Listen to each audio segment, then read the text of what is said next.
एक दफा का जिक्र है कि किसी बड़े ही घने जंगल के अंदर एक पतली सी पगडंडी पर एक नौजवान लड़का चल रहा था। उसने कांधे पर एक बैग लटकाया हुआ था। उसे किसी की तलाश थी, एक पुरस्कार बूढ़े आदमी की, जिसके पास लोगों का इलाज करने के लिए बड़े अजीब और अनोखे तरीके थे। वो नौजवान आदमी उससे कुछ सीखना चाहता था। उस लड़के ने सुना हुआ था कि वो बूढ़ा आदमी हर किस्म के जख्मों का इलाज कर सकता है, चाहे वो जख्म कितना ही पुराना और बिगड़ा हुआ क्यों ना हो।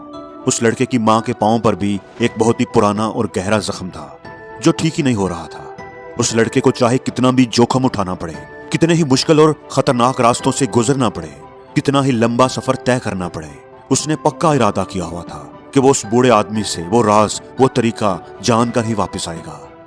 जंगल में चलते चलते बूढ़े आदमी को ढूंढते ढूंढते काफी देर हो चुकी थी। आखिर उस लड़के को रास्ते में पत्थर पर बैठा हुआ एक आदमी नजर आया।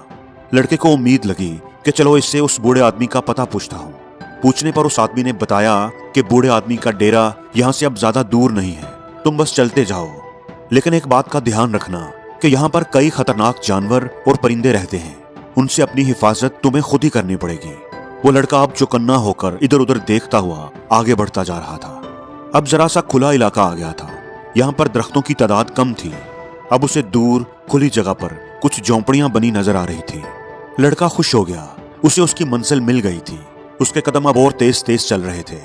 अचानक उसे काएं काएं की आवाज आने लगी। काफी सारे जंगली कौवे उसके सर पर मंडला रहे थे। पता नहीं वो एकदम कहां से आ गए थे। उन जंगली कौवों ने उस लड़के पर झपटना शुरू कर दिया। कौवों के हमले से बचने के लिए लड़के ने अपना बैग सर पर रख लिया था और तेजी से झोंपड़ी की तरफ भागने लगा।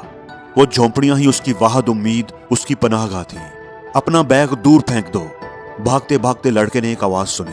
उसने गर्दन मोड़ कर देखा, एक बूढ़ा आदमी दरख्त के नीचे खड़ा उसे पुकार रहा था। लड़के के भागते हुए कदम रुक गए। अपना बैग दूर फेंक दो, बूढ़े आदमी ने फिर कहा। ये कौवे तुम्हारे नहीं बल्कि तुम्हारे बैग के पीछे हैं। लड़के ने फौरन अपना बैग घुमाकर दूर फेंक दिया। देखते ही देखते कौवों का रुख उस जगह की तरफ हो गया जहां वो बैग गिरा था। वो कौवे लड़के को छोड़कर अब बैग पर लपक रहे थे। उस बैग के अंदर दरअसल गोश्त का एक बड़ा सा भुना हुआ टुकड़ा था जो वो लड़का उस बूढ़े आदमी के लिए तोहफे के तौर पर लेकर आया था। और कौवों ने उसकी खुशबू सूंघ ली थी। वो उसे खाना चाहते थे, जबकि लड़का ये समझकर भाग रहा था कि कौवे मुझे नुकसान पहुंचाना चाहते हैं। दोस्तों, जिंदगी में भी ना ऐसे ही होता है। बास दफा जो हमें नजर आ रहा होता है वैसा होता नहीं। बास दफा हमें जो तकलीफ, दुख, परेशानी मिल रही होती है, हमारी जिंदगी में जो बुरे वाकयात हो रहे होते हैं, तो उसकी वजह वो चीजें होती हैं, कुछ ऐसी गैर जरूरी चीजें जिनको हमने पकड़ कर रखा होता है, अपनी जिंदगी के साथ चिमटा कर रखा होता है। और हम नहीं जानते कि वही हमारे दुख, हमारी तकलीफ, हमारी परेशानी की वजह होती हैं। उनको छोड़कर ही, उनको अपने आप से दूर फेंक कर ही हम सुकून पा सकते हैं। हमारे लिए ये जानना बहुत जरूरी है कि हमारी जिंदगी में क्या ऐसी चीज है जिसको हमें छोड़ देना चाहिए, जिसकी वजह से कौवे हमारे पीछे पड़े हुए हैं। जब तक हम उस बैग को पहचानेंगे नहीं, उसको दूर नहीं फेंकेंगे, हमारी जान नहीं छूटेगी।